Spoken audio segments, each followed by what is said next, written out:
Hey everyone, Michael Ray here with Walk-Ins Welcome. Typically when I do an intro, it's because I'm trying to explain something about the episode. Either it's a replay or it's related to maybe a webinar that's coming up. But this is actually different. So the episode you're about to listen to is with Kristin. She is the advocacy for the UCA. And she actually has a podcast that's coming out. So in the actual podcast episode that we recorded with her, she talked about how it's coming out. We were saying it's summer. We didn't know when it was coming. So when you hear this episode now, her podcast, The Advocacy, has come out. And so we'll have links in the show notes for you today. So we want you to we want to spread the news of the Advocacy Podcast because it has a lot of great information. And if you're passionate about advocacy for the urgent care space, it's a great place to start. Hope you enjoy the episode. Hey, we're so glad to have you back for another episode of Walk-Ins Welcome, as always, with Nick and Michael. We're all about helping you get more patients, deliver better care, get repeat visits, scale your clinics. And part of that is connecting with people that are in UCA, people that are advocating on urgent care's behalf. So I'm excited about our guest today. But before I get into any of that, what's up, brother? Man, I am back from a vacation. Yeah. So somebody's been in a tent for a month. I've been camping for 8 days straight, from Birmingham to Bar Harbor, Maine to Acadia National Park with my wife and 5-year-old daughter, which plot twist here. Who would have thought by day 4, my 5-year-old's like, I want to go home. So that's real. But we're not here to talk about that. I like to just say something about it because it was fun. But I'm here to actually talk about our guest today. So we have Kristin Rastatter. She's the Advocacy Manager at the UCA. So she is that key person that can make the biggest impact for your urgent care. You just don't realize it. But just a couple of background things. She used to be Meals on Wheels down in Winter Haven, Florida for 5 years. And then she made her move over to the UCA. And she's been there since November 2023. So she's gotten her feet kind of wet. So things, she's learning the ways of the urgent care space. And I'm sure she's got more to come. But as a side note too, she'll be launching her own podcast soon. We love podcasters. I put soon in asterisks because I asked her if she had a launch date. She says we're working on it. That's a detail. But it sounds like a summer launch. So summer 2025, we should hopefully have a new podcast from Kristin, and we want all you guys to come listen. But welcome aboard, Kristin. Kristin, thank you so much for being on the podcast, and say hello to the audience. Tell us one thing about you that nobody else knows. Hi, everyone, and thank you guys so much for having me again. It's always great to chat with you guys. One thing that people don't know about me, I grew up in a very small town in Florida, Plant City. I guess it's not so small anymore, but the Strawberry Festival was a big thing there. Oh, yeah. And I did a lot of beauty pageants. When I was little, they called them junior royalty pageants. So I have many pictures of me as a small child with, the big 80s teased bangs, the big crinoline. Right. And I did clogging, which is like the country version of tap dancing. So what I'm going to need from you on this is some kind of a link on YouTube somewhere of a video of you doing this that I can drop in the show notes. Yeah, That's exactly. Like we need a photo. And it's not for me. It's for everybody. We all want to see it. Yeah, we all want to see some clogging. I'm very grateful that I'm pretty sure that footage does not exist. So, well, hey, so AI can make that happen. Yeah, well, AI can make that happen real fast. I just need your picture. Yeah, exactly. Well, and Hannah, and so Hannah jokes that she's the toddler and tiara mom, and we're her toddlers, and so she controls what we're doing here because she controls our content. So she could definitely relate to that side of things because we're her little toddlers running around. Toddlers and tiaras. Well, toddlers anyway. Love her. Yeah. She's a character. Kristin, we've been buddies now for a little while, just through the UCA and hanging out. Unfortunately, I didn't get to go to the last one, but Michael was there, and he said the first thing was y'all were all high-fiving and hugging and everything else. So we consider you not only a friend of the podcast, but just a friend in general. So it means a lot to us for you to come on. I want to hear a little bit about your journey from Meals on Wheels, taking that all the way to the UCA. Give us a few minutes and just give us your background from Meals to Wheels to UCA and advocacy. Sure. Meals on Wheels, I did a little bit of everything. It was a small nonprofit. So I was the executive assistant to the director. I was the membership coordinator. I was the recipient coordinator. I was the volunteer coordinator. I was the event planner. I was the fundraising person. I was kind of a little bit of everything, which I I thrived in the nonprofit chaos, like just kind of jumping in wherever and doing anything. It gave me a lot of really great experience, and it kind of started that passion for fighting for causes that really matter to me and that I feel should matter to everybody. So that kind of sparked that in me. That's when I lived in Florida. And then when we moved to Georgia a few years ago, obviously Meals on Wheels is not a remote job. So that's when I started at UCA. No, it's not. So started at UCA, and I feel like that passion that sparked with Meals on Wheels has translated really well to UCA, because I've told you guys before, I have 4 kids. So urgent care has been a part of my life for over 18 years now. So I'm very passionate about urgent care. So you said 18 years now. So do you have someone that's already graduated high school, or? He just did last week. Are you okay? Yeah. Are you okay? I'm just now getting okay. I took off a few days from work because I knew I was going to be just a complete mess. But he graduated with honors. He's starting UNG in the fall, and I can't believe I'm old enough to have a kid that graduated high school, but here we are. So You're not old enough to have a kid because you're next year. That's right. That's what I'm saying. I've got one graduating next year, so we're not old enough to have. We're not. No. We're not. No. We're not. I refuse to participate in the age game. You're only as old as you feel, right? Yeah, it's just a number. Right. That's right. Age is just a number. No, I love it. You really have to have a passion in any kind of situation to be able to sell it, but it's especially important if you're in a voluntary role or in a role where you're trying to get people from a philanthropy perspective. Yeah. So you said it's something important to you that everybody should be concerned about. So how do you get other people concerned about your cause? Really just data is always, especially within the urgent care space. Urgent care, we want to see data. We want to see hardcore facts. We want to see how is this going to impact me and my centers and my life and my patients and my staff and all of these things. Sharing data. I always tell people, as advocacy manager, I am not a policy expert. I am not a coding expert. That's why we have McDermott, our lobbyist, who is amazing. And we have other UCA members that are coding experts and, experts in a lot of these things. I am the rallying the troops expert. I am the one who I've been told I give off cheerleader energy, which serves me very well. It's just showing my passion and showing my whys to people. It kind of helps light bulbs kind of go off, like, oh, well, yeah, that is really important. Or yeah, I need to be doing this so I can better serve my patients or my community, or get paid better so I can expand my centers into underserved areas, or I can, upgrade my facilities or my training, or, it just kind of snowballs once you kind of just lay everything out there. She's the galvanizer. Yeah. Like you really are. Like that's an actual personality trait term. So have you, are you familiar with Pat Lencioni at all? I don't think so.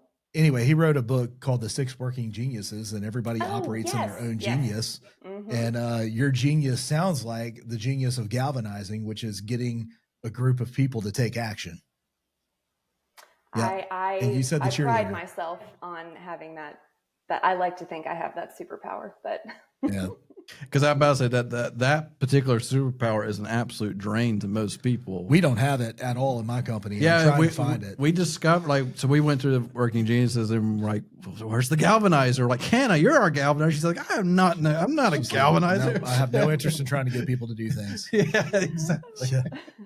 That's funny. It's funny, Kristin. My niece, she's at God, this is going to sound terrible when I say it this way, but I don't know how else to say it.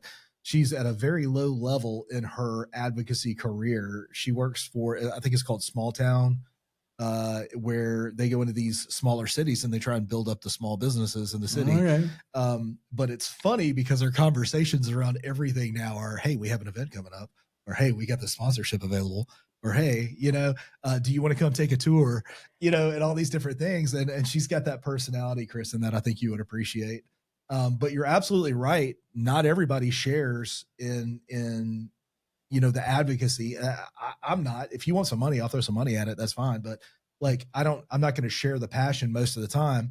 but I expect the audience that we have on this podcast particularly interested in what you're doing. So break down for us a little bit about what the UCA's current federal advocacy is, what it's critical, like what's its critical mission for urgent cares, and then just the hot topics right now Yeah, that you're having to deal with. Sure. Our main advocacy goal is to get urgent cares paid better. That just blanket statement. We want higher reimbursements for urgent care. We started at the federal level with CMS and Medicare reimbursements. We started this journey a couple of years ago now. Our lobbyist, McDermott Plus, kind of helped us figure out what our strategy was going to be by saying, start with CMS, find a problem that they have, and offer a solution. So ED overcrowding, overutilization, huge problem for CMS, for everybody. It's just a problem. Urgent care has been ready and able to help with that. We're set up to help with that. We just need more people to know that we are set up to help with that. So that's what how we started our conversations with CMS, saying, look, if urgent care is more supported financially, then we can help offload the ED. We can expand into underserved areas. We can provide more access to patients. We can do all of these things. But all of the, open extended business hours, x-ray capabilities, lab capabilities, all these things that urgent cares can do, they all cost money. I mean, whether the patients are there or not, it costs money to be able to have these types of facilities. So we need that federal support. And then hopefully once all of that is kind of tied up nicely and CMS is like, yes, we're on board, we're going to, up the reimbursements for Medicare, that's when we can start helping it trickle down to commercial payers. Because historically, commercial payers kind of should-ish follow suit with what Medicare is doing. So that's our hope, that we're going to get CMS on board with Medicare reimbursements and then tackle commercial payers or private payers, because that's the biggest bulk of urgent care payers, obviously. So that's been our main focus for years now. Federal advocacy is a marathon, not a sprint. I say that all the time. It's a multi-year process, but we have really come a long way in such a relatively short period of time. Even our lobbyists have said, wow, this is happening a lot faster than we expected it to. We've just some recent highlights of some wins that we've had. Last year, we had a House congressional letter signed by 26 bipartisan members of the House, which humongous letter to CMS saying, look, this is what urgent care can do. We need to support them in doing it. Then CMS included us in a RFI, or a request for information, in last year's physician fee schedule release, asking questions like, is place of service 20, does it adequately describe what urgent care is? What types of things would an urgent care need to offer in order to be able to offload ED visits? So that in and of itself was a huge win. I mean, the fact that we had very recently just started conversations with CMS, and then the very first fee schedule release, they included us. McDermott was like, oh my gosh, like they were already kind of, tempering our expectations. Like, guys, this is probably going to happen next year. We're setting up the pins now. We'll knock them down next year. So the day that it came out, I mean, I was crying like a baby because it was just so unexpected and such a big win for us. Then more meetings with CMS leaders, both political and career staff. Then just February of this year, we had our Capitol Hill Advocacy Day, or internally, I saw the pictures of that. CHAD.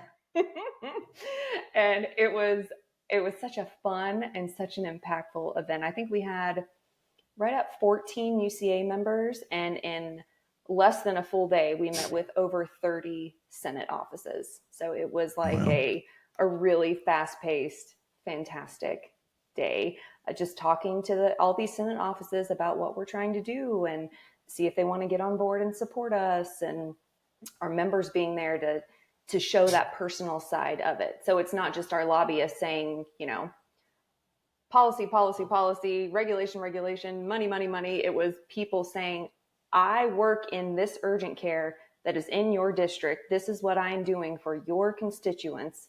This is why we need help, to help the people that you are serving. So that having that personal connection, those personal stories, that's a huge part of advocacy. huge, huge part of advocacy is being able to tell those personal stories. And then most recently, Senator Cassidy from Louisiana sent a letter to CMS basically saying, look, we've been talking about this for a while now. This is what urgent care is proposing. We need to be looking into this more. So McDermott has kind of told us to kind of in our minds look at it as Congress is CMS's boss. So this is like CMS's boss kind of slipping them a note saying, hey, you need to do something about this. It's a lot of urgent care owners are discouraged right now. And I had a conversation yesterday. I was doing a strategy session with an urgent care in Florida, and I'll be pretty vague about it because I don't want to call them out. I'm not calling them out, but like, I don't want to shout out their name or anything. But when I was talking to him, he's a single, like he runs the whole urgent care by himself. He has no other employees. He's start to finish. Never seen that before. Poor soul. Yeah, I've never seen that before. But more importantly, he is trying to find ways to integrate AI and all these different programs to be able to lower costs because he no longer believes that the government is ever going to do anything about increasing payment. He's like, these people still need to be served. These patients still need to be getting healthy and getting the business or the services that they need. And he has lost all hope that the government is ever going to increase the pay. And he still has a heart to serve these people. And so let's talk to the audience for a minute. The audience, I'll be on their side for a minute. We have no idea how things are progressing. We have no idea about timeframes on when there's any kind of change that's going to happen or increase in pay or the amount of change. So give us a shot in the arm of some kind of hope that something is going to change here in the near future, because we are now at that crossroads of where our expenses and our pay, our reimbursement rates from the payers are at, like, we're now at break even. The only thing we can do is kill ourselves in taking on patients, underserving them, not giving them the services they need, trying to do all these 30 other services that we're not specialized in just to keep our doors open. Talk to us. I completely understand that feeling. And it's a very shared feeling across a lot of people, and things are very uncertain right now. And lots of very fast-paced changes are happening and unexpected changes are happening. But I can promise you with every ounce of my being that we will not stop fighting until it changes. I can promise you that. We will not give up. We will keep fighting until there is real change for urgent care, because that we know that urgent care is such an important part in healthcare. Urgent care, I think April Gillum always says this, urgent care is everyday healthcare. And it is. Mm-hmm. We are that middle. It's that not, you chopped your arm off, you need to go to the emergency room, and not your primary care where you need a checkup or, you can wait a little bit for an appointment. We serve that middle where it's so needed for people. And we, meaning UCA and other passionate advocates for urgent care, we're not going to stop. So just hang on. I promise we will make it happen. It's just, advocacy sometimes can take some time, but don't give up. Don't give up hope. So I'm curious. So you had lots of conversations on the Hill back in February. What was the kind of responses that you were getting? Were they surprised? Were they like, yeah, we know this is a thing, we just hasn't been a priority? Or what kind of responses were you finding? I will say that the lobby day that UCA did in 2023, I wasn't there for, but I heard a lot of that lobby day was spent really explaining what urgent care is. Like a lot of the people they were speaking with didn't really know truly what urgent care was. So that was pretty much what the entire Hill Day was spent doing. This year, we did not have to explain one time what urgent care is to any of the offices that we met with. Everybody either had a personal experience with urgent care or knew of somebody that had a personal experience with urgent care. They were positive experiences. So we did not have to waste any time introducing ourselves. We've been stomping our feet long enough to where we're starting to, get recognized more. So that was a big win for us.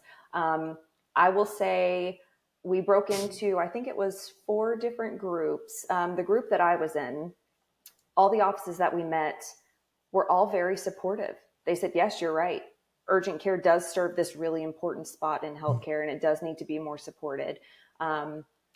I will say, because we went just a couple weeks after the inauguration, so there were people still trying to figure out where the bathroom is. I mean, there were so many moving parts at that time. Yeah. Nobody was really ready to fully commit to say, yes, I'll, sign another congressional letter, or yes, I'm going to jump on board with this with you. So we were at kind of that in between stage, but we did make a lot of really good connections. So when we need to circle back for something, we can say, oh yeah, we met with you back in February and we had this great conversation. And so it was, I thought it really served a great purpose. And the feedback that we got about how important urgent care was, to me, was just another stoke to our fire. Like, we're not having to tell people who we are anymore. They're saying they recognize the importance of urgent care. So that kind of helped, fan the flames a little bit for us. I'm about to say, because now it's like the branding challenge, right? The awareness has been established, where you're no longer educating. Now you're just informing of what's next. Because we talk about how expensive and timely it is to teach an audience about something they just don't know. A non-urgent care example here locally, nobody knew what foundation repair was. And then all of a sudden we've had years of these billboards. I have a crack in my foundation and it's taken years and years. Like, I guess I have a crack. And now it's like but it took them probably millions of dollars to get to that point to educate a population. Same thing here. It's taken, because urgent care has been around for 25, 30 years plus. And like you said, 2 years ago, like, now tell me the difference between urgent care and, whatever. And here we are finally. Oh yeah. I've had my experiences with urgent. It's one of those, I think COVID, whether we liked it or not, fixed the awareness issue. Like, it forced like a lot of conversations around who was actually taking care of us and why my primary care doesn't work. And you don't go to the ER for everything. So it's kind of forced some conversations, but it seems like it's sticking now, which to me, at that point, I'm hoping the next phase is like, why aren't you guys getting paid more? My goodness, how much money could you be saving us by like not having people go to the ER? We need more urgent cares spread out across this country to save our dollars, essentially. Right.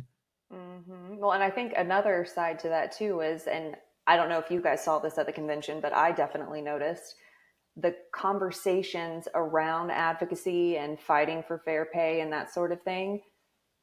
People are starting to want to get involved in it. They're starting to realize the importance of doing that work. So many conversations at the convention surrounding advocacy, which, to me, that's music to my ears. I love that people are wanting to get involved and wanting to talk about it.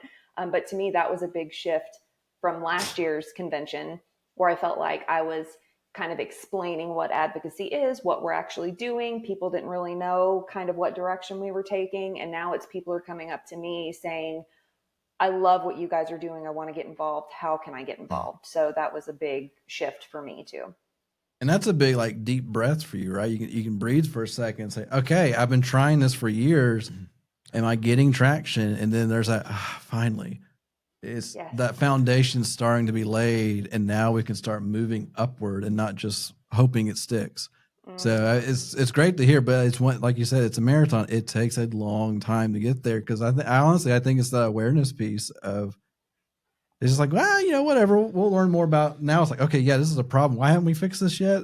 Like the common sense part starting to kick in. Like, why is this a problem now? And then like, let's go fix this. And then now that you're having buy-in on both sides, it feels like you said, things are moving quicker all of a sudden. Well, I think it's because they're like, oh, why isn't this fixed yet? Let's go. Right. So, yeah. And I think it's Llewellyn Horowitz, our CEO. I think it's her that always says the us in 10 years is going to be really ticked off if we don't start doing something now. We have to do it now. We can't wait for someone else to do it. We can't wait around and hoping and praying that something's going to change. We have to be the change right now. So when you're up at Capitol Hill or doing your advocating, talking to senators, what kind of pushback are you getting? Are you getting pushback? Are you getting indifference from people? I know you're talking about all the good things, which I'm encouraged by, but who's out there going, I'm not interested? I haven't really heard a lot of just go away. I'm not interested in talking to you. There have been, now's not the right time. The senator has other priorities right now. Get back with me. I'd love to see data on this specific thing and then we can talk. So not a lot of just stop talking and go away. I haven't come across any of that, which I'm thankful for, of course. That's good. But just, definitely non-committal stuff. Yeah, the indifference type situation, or at least, maybe even not talking to the wrong person. Switching gears for just a second, since ERs were brought up. I think another one of the challenges, and I'm wondering if y'all are trying to advocate at this level, a hospital system that has a urgent care attached to it gets paid better than an urgent care system.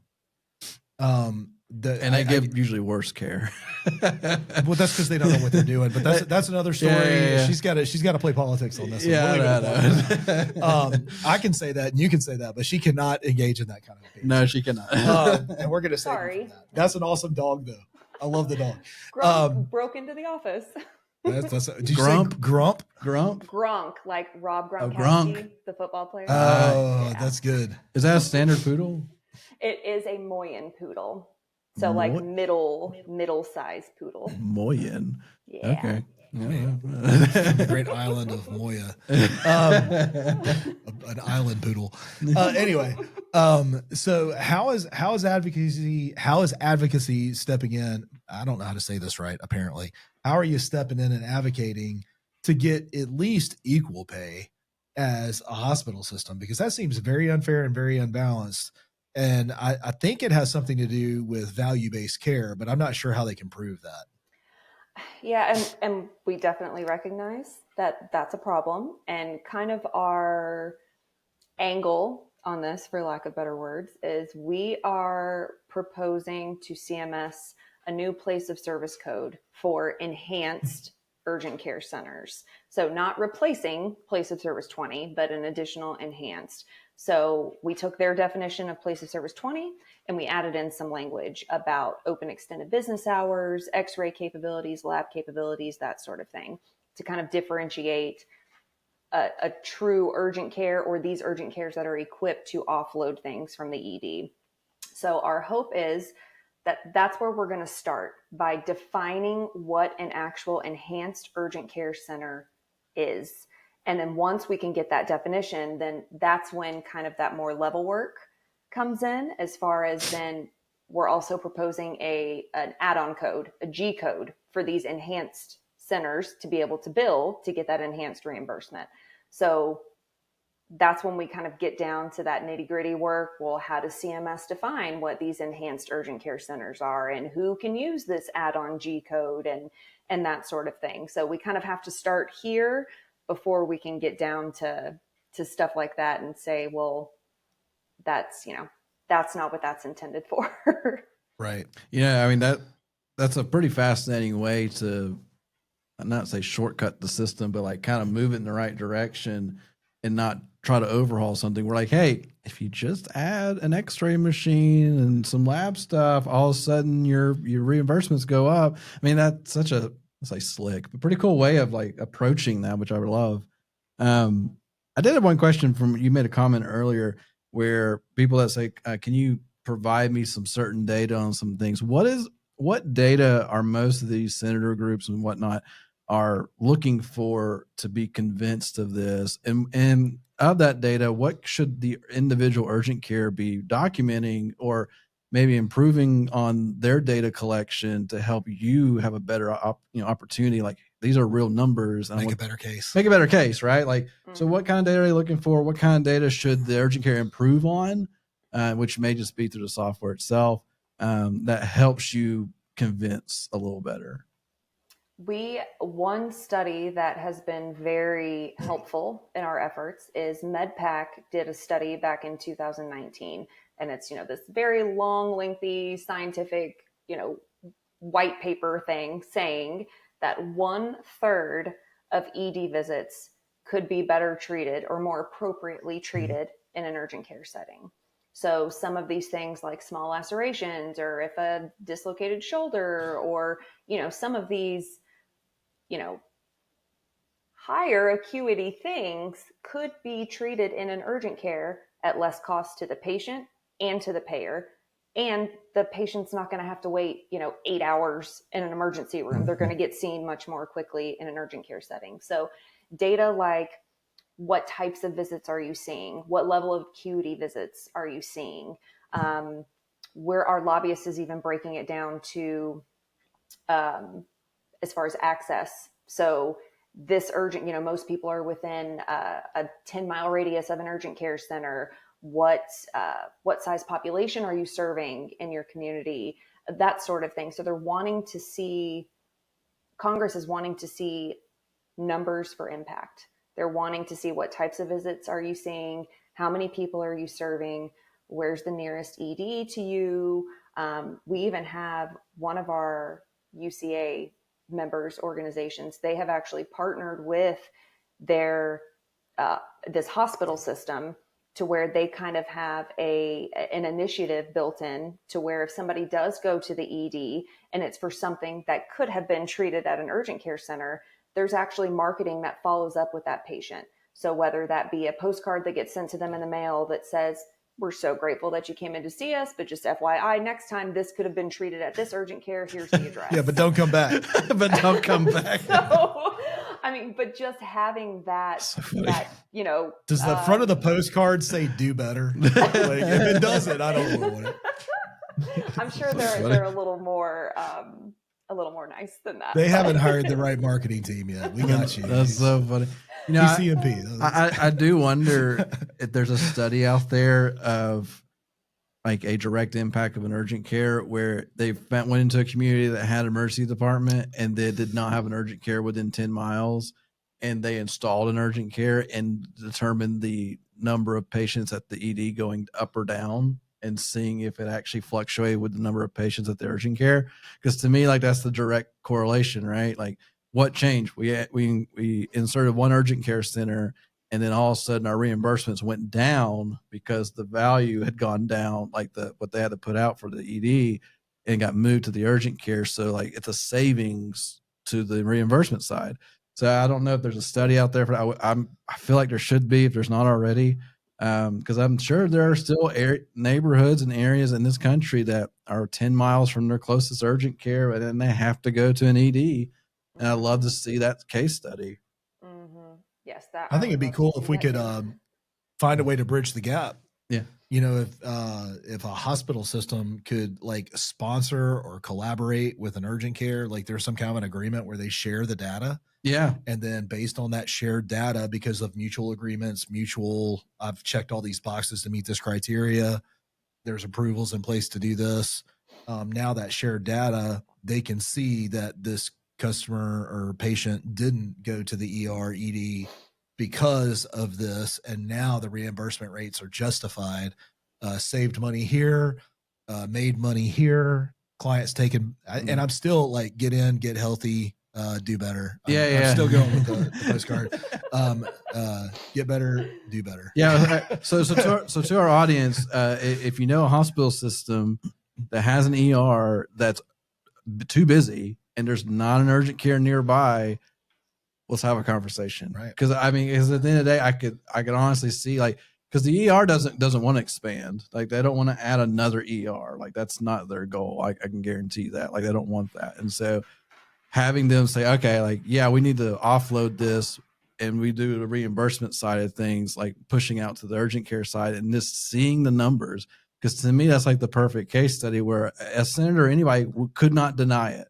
They could not deny the drops in the cost, and then the overall patient quality care goes up. The quality of the care goes up just because now it's being diverted to the right place, and they're not, like you said, not sitting there for 8 hours. Now they're sitting there for an hour. That type of thing.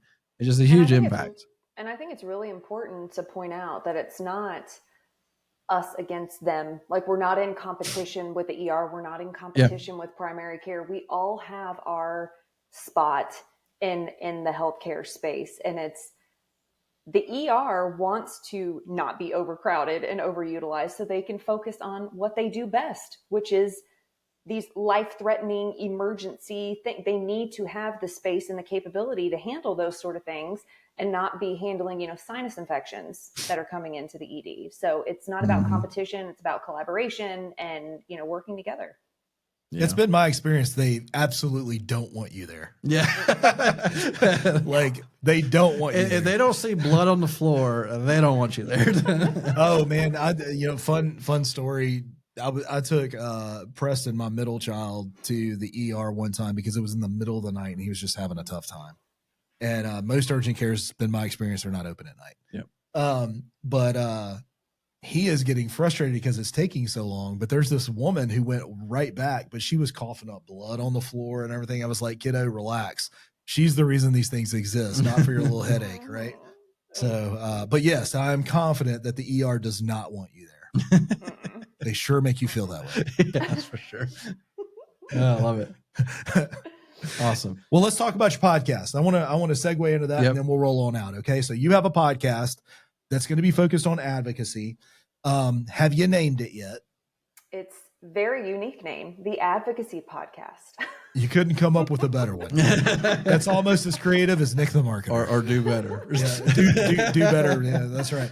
So the Advocacy Podcast. The Advocacy Podcast, all right. It's going to be launching soon. We can't give you a date, but you've already recorded 2 episodes, and the team is putting it all together. Let's talk about who it's for, the kind of content they can expect on this podcast. So who's it for, content they can expect. And is it just you, or do you have a co-host, or you have guests? I am the host and I have guests. I bring on experts or advocacy superstars, or my vision for this podcast is one of my main goals in my position period is to show people that advocacy can be fun. It doesn't have to be intimidating. It doesn't have to be this big, heavy thing. It can be impactful and fun. 2 things can be true at the same time. It can be both. So I want to show that the work that we're doing is approachable, that you can get involved on numerous different levels. It doesn't have to be, you're flying to Capitol Hill to get involved. There's an in-between. There's a bunch of different things that you can do. So I plan on having guests from all across the country talk about not only our federal advocacy efforts, but grassroots stuff that's going on. So some of more of these regionalized, state-based issues. So limited scope X-ray, things that are more state-based, because all of it is important. A lot of this stuff requires continued advocacy. It's not a one and done thing. So I want to make it, here's what's going on. Here's how it can affect you. Here's what you can do, and bring on experts to kind of walk people through that. That sounds like it's going to be a fun podcast. Yeah. Especially if you can make it fun. Don't take this the wrong way, but it kind of reminds me of what Dave Ramsey's done with finances, right? So finances is freaking boring until he talks about it. And it sounds to me like, I don't think advocacy is boring, but it could be. I don't know. But maybe daunting. People just have a preconceived notion about advocacy, right? Mm-hmm. And you're there to entertain and educate and make it fun, right? Well, and I think this audience, the urgent care audience, needs fun. Like when I was at Dallas, it was Are you saying that they don't know how to have fun, Michael? No. I mean, well, all right. So, so when I was at Dallas, you guys are boring. There were multiple. I'll finish this at some point. Having fun. So when I was at Dallas, we had multiple people come up, were fans of the show, which is really cool. I know Nick had FOMO a little bit because they were because one of the urgent care owners said, "Are you the pilot?" It's like, no, not the pilot. That's Nick. He's not here. But they said, "I really like your podcast because y'all just have a good time. You're having fun. You're not trying to be too serious." And I think they just need that. Because you think about like running an urgent care, being a doctor in urgent care, there's a high stress piece of that model because you're dealing with sick people, you're dealing with tight margins, and you're dealing with long hours. They need relief at some point. And like they live and breathe. Like I was literally, so we have, we run Facebook ads to help, hopefully urgent care is engaged with us and hopefully they'll talk to us and try to get them to book into a call. And I do some of the follow up. And so this lady, she missed a meeting. So I was texting her just to get her back into our calendar. And she said, sorry, I'm busy. I work 7 days a week. Basically, she works in the hospital and her urgent care. Ugh. And she said, I just don't have time, but I'll get back to you as soon as I can. And so I'm like, I literally said to her, you need to take a break. And she said, I can't. I was like, it's like, and that's a reality because most of these urgent cares are open 7 days a week. Right. And so there are times where like that person may be working 14 days straight before they can take a real break. And so like, I think that idea of having fun, not being serious, but getting the point across because like, we're still want to bring value. We want to bring value, but we want to do it in just a relaxed, entertaining way. So I love that you're starting a podcast. Yeah, exactly. And I love that it's going to be fun and entertaining because we need more of that. Yeah, for sure. Well, and like I said, I'm not a policy expert by trade. So a lot of these things that McDermott is kind of spoon feeding us, I'm having to teach myself, policy for dummies, basically. So then I feel like once I understand it, then I can explain it to somebody else who doesn't understand in short spurts. I'm not going to have, a 2-hour webinar explaining what, G2211 is. Urgent care people are busy. Like they're busy. They want quick information. Yes. They want it lighthearted. They want it fun, but they want it informational. And that's what I hope to do. I know you're going to crush it. So if you're hearing this, chances are it's maybe launched by now. So the Advocacy Podcast. We're encouraging it. We're Kristin predicting Rastatter. summer 2025. So that's our prediction. Just going to put it out there. Just go do a search for it. Yeah. The Advocacy Podcast. Yeah. The Advocacy Podcast. So I will say, so to leave our audience, we always like to have like a nugget of information or a call to action of some sort for our audience. So if there was one thing that an urgent care could do, an urgent care owner or somebody in the urgent care that could help the advocacy side of things, what's the one thing that you would say, just do this and it's going to help everybody else? What would that be? The number one thing I tell people is reach out to me. Reach out to me is always the best first step. I say that because depending on whether you want to get involved in more state-based advocacy or federal advocacy, there could be a coalition that's already in development right now in your state that you might not know about, but I do. So you reach out to me and say, I really want to get involved in, Florida and, whatever's going on in Florida. I say, I'm already in touch with these 3 members that are starting a coalition on this. So I'm going to hook you up with them. So I'm kind of that go-between where I can get you, if I'm not the right person to help you, I can get you to the right person. So reaching out to me, great first step. Awesome. And we'll have your contact information in the show notes. Because we'll have your LinkedIn profile as well. So it'll be pretty easy for people to reach out to you. It's a great, easy step too, right? One email could help save them hours of time. That's right. So that's fantastic. Love it.